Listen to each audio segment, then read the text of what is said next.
Göygölün Aşıqlı kənd tam orta məktəbində aşağı sinif şagirdləri arasında kütləvi zəhərlənmə baş verib. Məktəbin 10-a yaxın şagirdi özünü anidən pis hiss edib. Onlar dərhal rayon mərkəzi xəstəxanasına çatdırılıb. Şagirdlərin vəziyyəti necədir? Kütləvi zəhərlənməyə nə səbəb olub?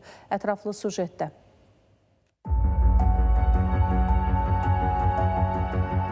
Hadisə ötən gün saat 1 radələrində Göygölün Aşıqlı kənd tam orta ümumi təhsil məktəbində qeydə alınıb. Uşaqlarda ürək bulanma, qusma, halsızlıq və qarın nahiyəsində ağrılar kimi əlamətlər olub. İlkin ehtimala görə məktəb şagirdləri şirin qarğıdaldan zəhərlənib. Belə ki, bəzi sakinlərin sözlərinə görə onlar məktəb bufetindən bağlamada hazır şəkildə satılan şirin qarğıdal olublar və bunu yedikdən sonra zəhərlənmə halı baş verib. Vaxtında gərək nəzarət olalım.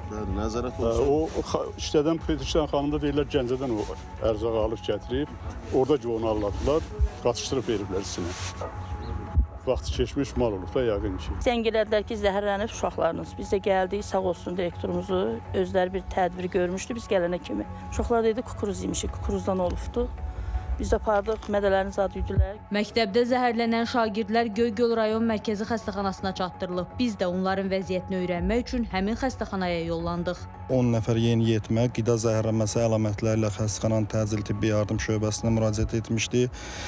Deməli, vətəndaşlar müayinə olunduqdan sonra zəruri tibbi müdaxilələr olmuşdu.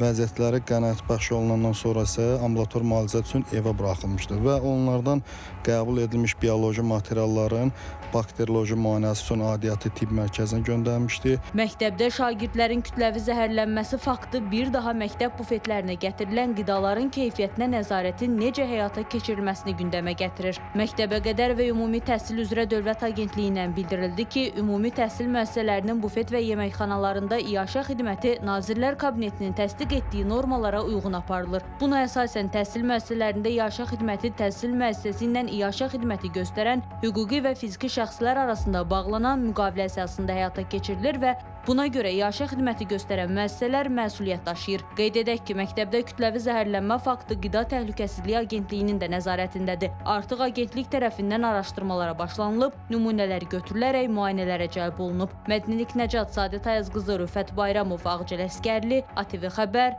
Göygöl.